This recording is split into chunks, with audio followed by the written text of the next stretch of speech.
오늘은 2021년 10월 16일 연중 제28주간 토요일입니다. 루카가 전한 거룩한 복음입니다. 그때 예수님께서 제자들에게 말씀하셨다. 내가 너희에게 말한다. 누구든지 사람들 앞에서 나를 안다고 증언하면 사람의 아들도 하느님의 천사들 앞에서 그를 안다고 증언할 것이다. 그러나 사람들 앞에서 나를 모른다고 하는 자는 사람의 아들도 하느님의 천사들 앞에서 그를 모른다고 할 것이다. 사람의 아들을 거슬러 말하는 자는 모두 용서받을 것이다. 그러나 성령을 모독하는 말을 하는 자는 용서받지 못할 것이다. 너희는 회당이나 관청이나 관아에 끌려갈 때 어떻게 답변할까? 무엇으로 답변할까? 또 무엇을 말할까? 걱정하지 마라. 너희가 해야 할 말을 성령께서 그때 알려주실 것이다. 주님의 말씀입니다. 그리스도님 찬미합니다.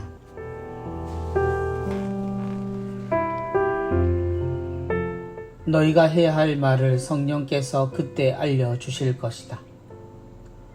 세상이 바뀌고 어떤 상황에 있어도 우리는 주님을 안다고 증언해야 하는 사람들입니다.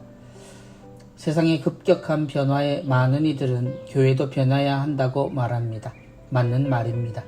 그런데 그 변화가 적응을 말하지는 않습니다.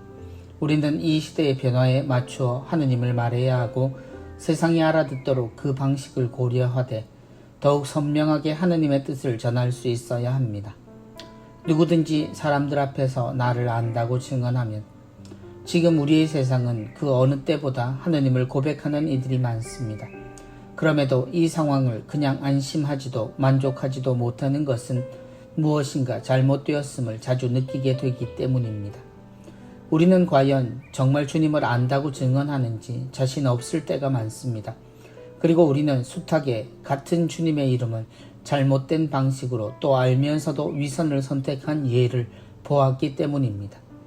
주님의 생애는 하나인데 그분을 표현하는 방식과 내용이 너무 다를 때 사람들은 혼란을 겪게 됩니다. 그조차 자신의 상황에 따라 선택이 달라지게 되면 우리는 과연 주님을 전했는지 아니면 다른 어떤 것을 위해 주님을 이용했는지 스스로 질문하게 되어 버립니다. 세상에 교회가 적응해야 한다고 말하는 요구에는 그 상황을 수용하여 하느님을 표현하려는 유혹조차 포함되어 있습니다. 그리고 마치 주님을 이용해 교회를 지켜야 한다는 놀라운 처세의 위협까지도 포함되어 있습니다. 우리는 이미 많은 곳에서 주님을 잃었습니다. 아이들이 하느님을 놓게 만들었고 세상 탓을 합니다. 그리고 나중에 그들이 필요할 때 하느님께 돌아올 것이라 합니다. 그때 신자들이 하느님을 사랑하는 이들인지 아니면 하느님을 이용하려는 이들인지 자신할 수 없음에도 필요한 이에게 필요한 하느님을 전하고 살아계신 참 진리의 하느님은 성경 속이나 누군가의 지식 속에만 존재하는 식으로 감금당하시는 것은 아닌지 걱정이 됩니다. 너희가 해야 할 말을 성령께서 그때 알려주실 것이다.